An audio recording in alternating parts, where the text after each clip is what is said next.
The celebration millions of Christians participate in every spring was never commanded by Jesus Christ. Not once. And that changes everything about how we should think about Easter. Every year, people fill churches, hunt for eggs, and exchange chocolate bunnies in the name of honoring the resurrection. But here is what most Christians never stop to consider.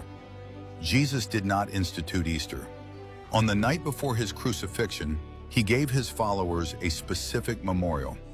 He took bread, broke it, and said, "This is my body which is given for you.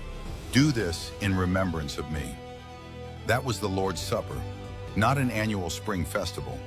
Paul confirmed it in 1 Corinthians 11, writing that as often as believers eat the bread and drink the cup, they proclaim the Lord's death until he comes. The emphasis was ongoing remembrance, not a yearly holiday. Now here is something that will genuinely surprise you. The word Easter appears only once in the King James Bible, in Acts 12:4, and virtually every modern translation correctly replaces it with the word Passover, because the original Greek word is Pascha, which means Passover. That single translation choice shaped centuries of tradition. The connection to Passover is not accidental. God established Passover in Exodus 12, where a spotless lamb was sacrificed and its blood placed on doorposts so that judgment would pass over the household. Paul directly called Christ our Passover in 1 Corinthians 5:7.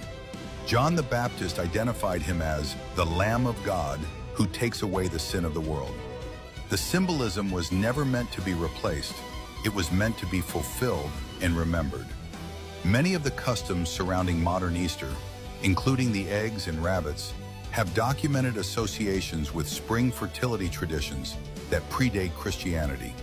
Historians acknowledge this, even if they debate the exact timeline of how those symbols merge with Christian celebration. Jesus warned clearly in Mark 7:7 that worshiping him through the commandments of men is done in vain. Paul reinforced this in Colossians 2:8, cautioning believers to watch out for traditions built on human philosophy rather than Christ. The resurrection itself is absolutely real and historically defensible. 1 Corinthians 15 records that after rising, Jesus appeared to Peter, to the 12 disciples, and then to more than 5.